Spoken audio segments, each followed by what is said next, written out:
안녕하세요. 숙명여대 아동복지학부 21학번 진예빈입니다. 저는 23기부터 34기 선배님들의 인터뷰를 진행하였습니다. 이번 인터뷰를 통해 선배님들의 이야기를 직접 들을 수 있어서 감사한 시간이었습니다. 감사합니다. 저에게 숙명은 너무 따뜻하고 너무 행복했던 시간들이었어요. 그리고 그 기억의 중심에는 좋은 사람들이 있었습니다. 숙명을 통해서 너무 좋은 분들을 많이 만나게 됐는데 교수님들은 정말 말할 것도 없고 너무 그 은혜를 많이 받았고 교수님들께 좋은 선배님들과 친구들 그리고 좋은 후배님들을 만나서 지금까지도 많은 지원을 받고 있고 또 디딜 언덕이 되었습니다. 제가 실은 1학년 93학번 시절에 들어올 때만 해도 실은 사회복지사 자격증이 따로 나오지 않았던 상황이었어요.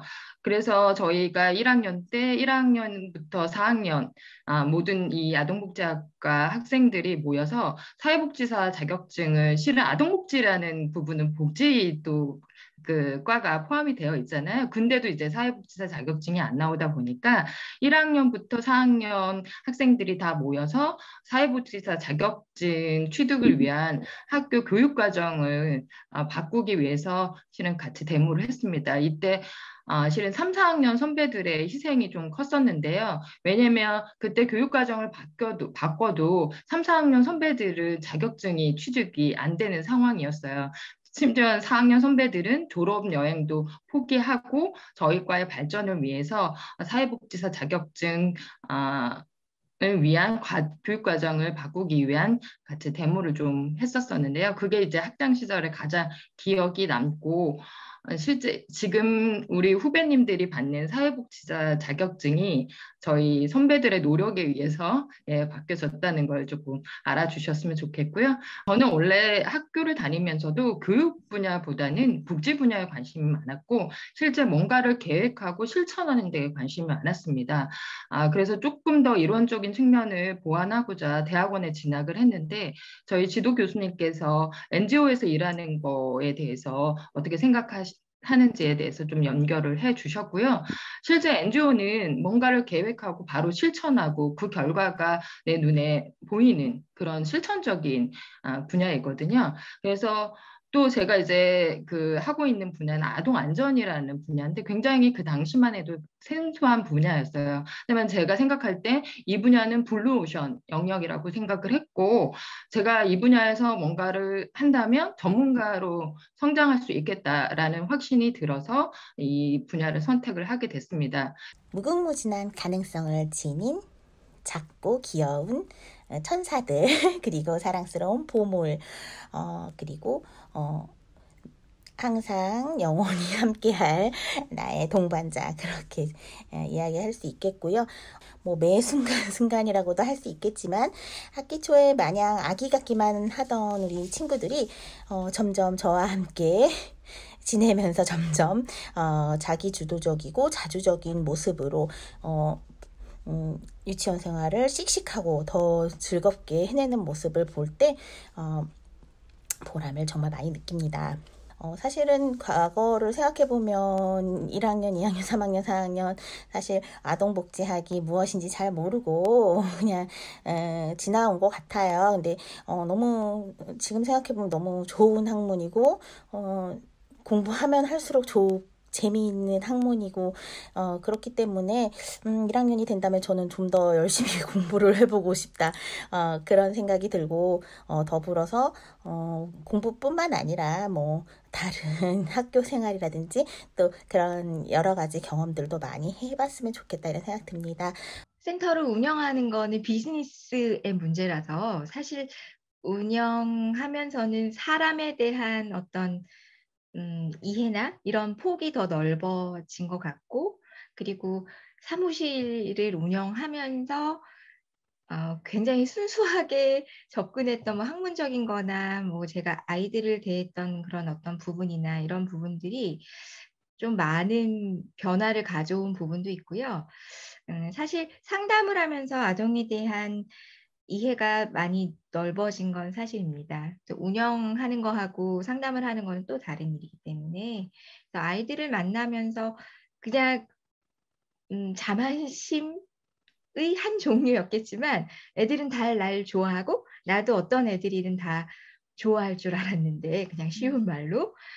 근데 나를 안 좋아하는 아이들도 있구나 알았고 나도 별로인 애들이 있네?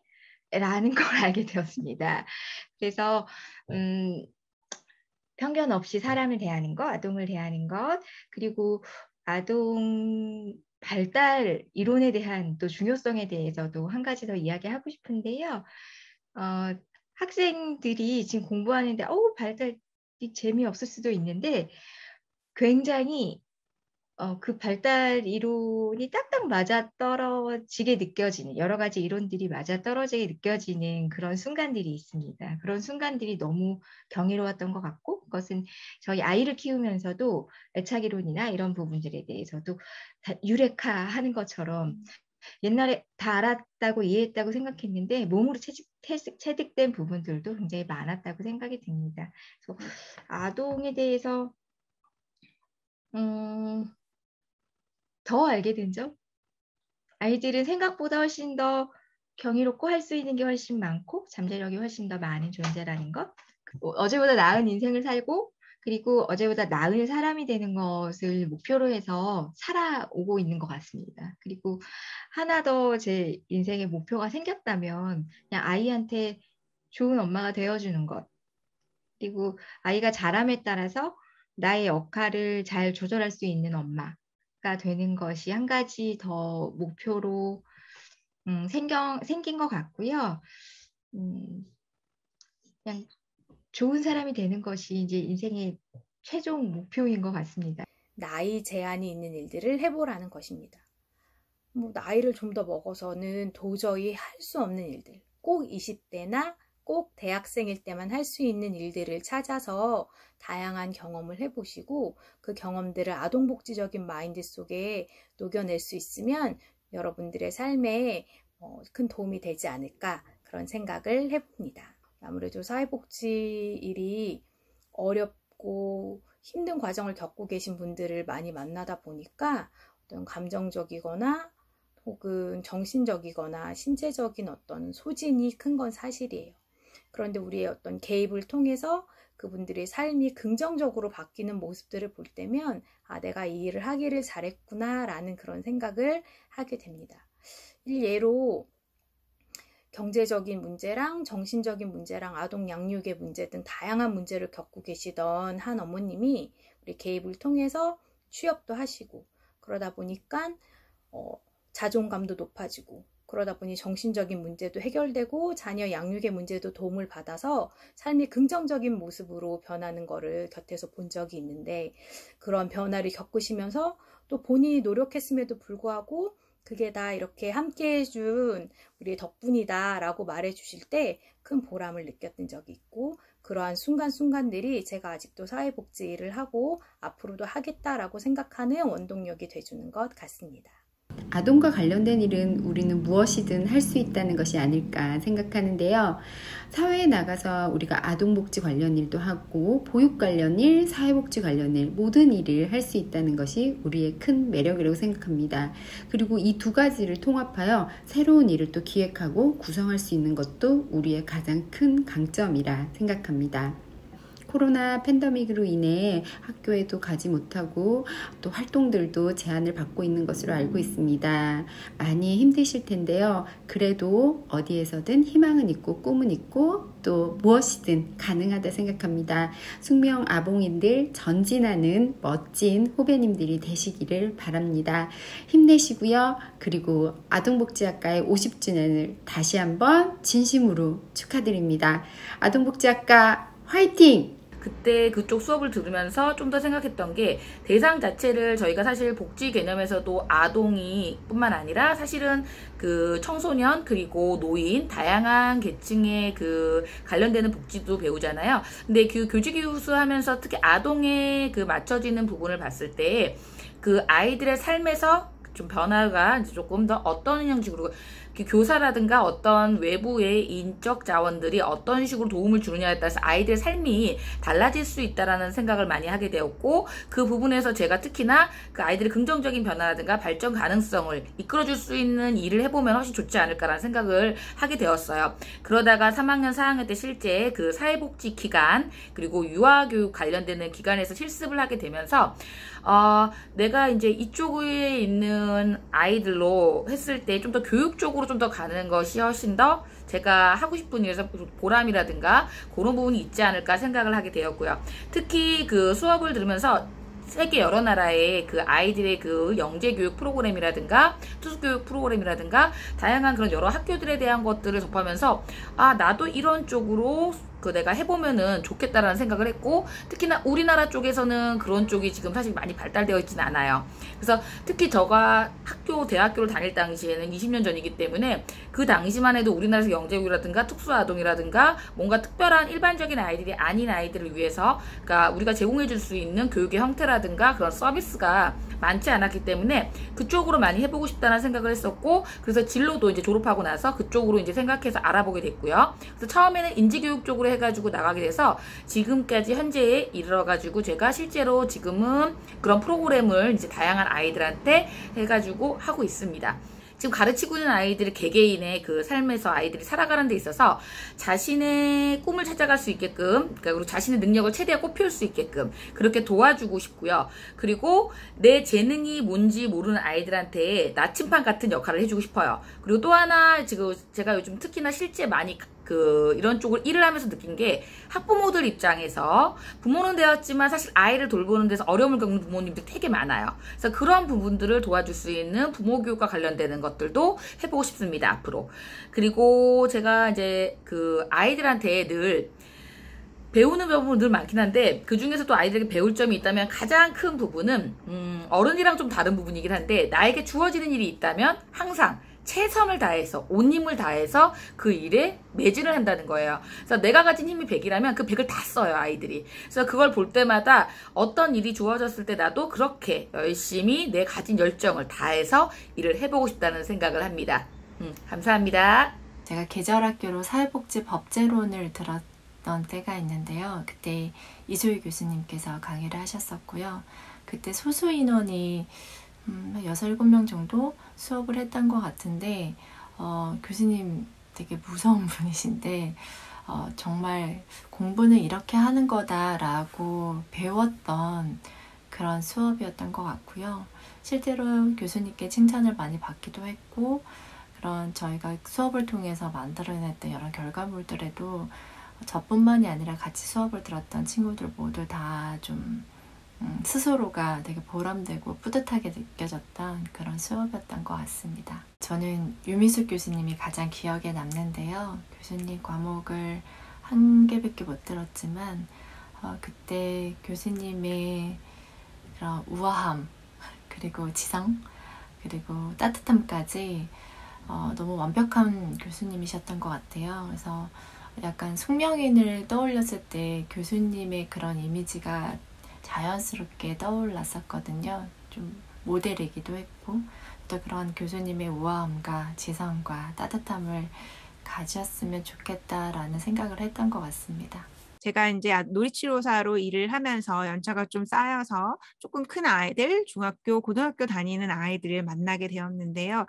그 아이들에게 저는 거울의 역할을 하려고 많이 노력을 했고, 그러니까 아이들이 저와 함께 시간을 보내면서 온전히 자기 자신을 들여다볼 수 있도록 노력을 많이 했고, 또 아이들도 저에게 거울의 역할이 되어주었던 것 같습니다. 그러니까 제가 상담자로서 얼마나 내담 아동 청소년에게 집중하고 있고 그 아이들을 이해하고 있는지 를 알 수 있는 것은 아이들의 어떤 표정, 아이들의 눈빛, 아이들의 말투였었던 것 같아요. 그래서 거울처럼 그 아이들을 보면서 제가 상담자로서 잘 성장하고 있는지, 부족한 점은 무엇인지를 확인할 수 있었던 것 같습니다.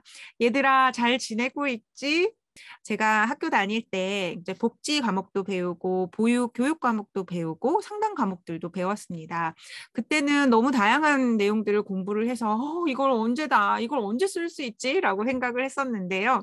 한 15년쯤 지나고 나니까 그때서야 빛을 발휘하더라고요. 아이들을 상담하면서 그 아이들이 이제 살아가는 어떤 환경들 있죠. 그리고 지내는 교육 장소들, 이런 간접적으로 이해하는 데 있어서 굉장히 도움이 많이 되었었던 것 같습니다. 그러니까 유치원 어린이집에서는 어떤 생활들을 하고 그 유치원 어린이집이 어떻게 만들어져 있고 그다음에 또 아이들이 지내는 곳에서 지원받을 수 있는 지역사회 서비스는 어떤 것인지에 대해서 어떤 이해할 수 있고 정보를 찾는 데 있어서 학부 때 기초를 배웠었던 과목들이 매우 많이 도움이 돼서 우와, 하나도 도움이 되지 않는 의미가 없는 것은 없구나라는 생각을 하면서 예전에 공부했었던 것들을 다시 펼쳐보고 있습니다. 저는 숙대에게 너무 감사한 생각이 드는 게 저도 아동복지학과에 입학을 해서 말씀드렸듯이 저는 그 아동 발달에 상당히 관심이 많이 갔어요. 그래서 특히 언어 발달 쪽에 관심이 많이 생겨서 언어 쪽을 공부를 더 해야겠다고 생각을 했는데 마침 숙대에서 복수 전공이나 부전공이나 심화 전공을 하나 꼭 해야 하는 그런 시스템이었어요. 아직도 그런지는 모르겠는데 그래서 저는 언어에 관심이 있으니까 언어를 공부를 하자 해서 영어 영문학을 복수 전공을 하고 그 다음에 영어 영문학과도 커리큘럼이 상당히 재미있었던 걸로 기억하는데 그중에 저는 언어학을 집중적으로 공부를 해서 그 다음에 석사는 발달 언어학으로 하게 됐고요. 석사하는 도중에 또 언어 발달 중에서 저는 음성 쪽에 관심이 많이 가서 박사학위는 음성학으로 받고 다 영국에 있었거든요. 그러다가 박사학위 마치고 마침 임용 공고가 있어서 지원을 해서 지금까지 있게 되었습니다. 저는 항상 생각하는 것이 1학년으로 돌아간다면 철학 공부를 할 것 같아요. 그러니까 교양 과목으로 철학을 듣던지 아니면은 철학에 관한 책을 많이 볼 것 같은 그렇고 싶은데 그 이유는 우선 일할 때 창의적인 사고가 필요할 때가 많아요. 근데 그러니까 뭔가 창의성을 발휘하는 게 어려운 일이거든요. 근데 그럴 때 내가 우리 이제 프리데세서들 우리 이제 한국말이에요. 그래서 선조들이 쌓은 지혜를 내가 조금 더 알 수 있었더라면 그거에 기반해서 좋은 아이디어를 낼 수 있지 않을까라는 생각도 들고 다른 하나는 살면서 결정을 할 때가 많잖아요. 중요한 결정이든 아니면은 하다못해 투표할 때 누구를 뽑을까 한다든지 그런 문제들을 결정할 때 내가 가치관이 조금 더 일찍 내가 그 인생을 살면서 추구하는 가치가 무엇인지 그리고 생각하는 힘이 더 있었더라면 좋지 않았을까라는 생각이 자주 들어요. 그래서 철학 공부를 했었으면 좋았을 것 같아요.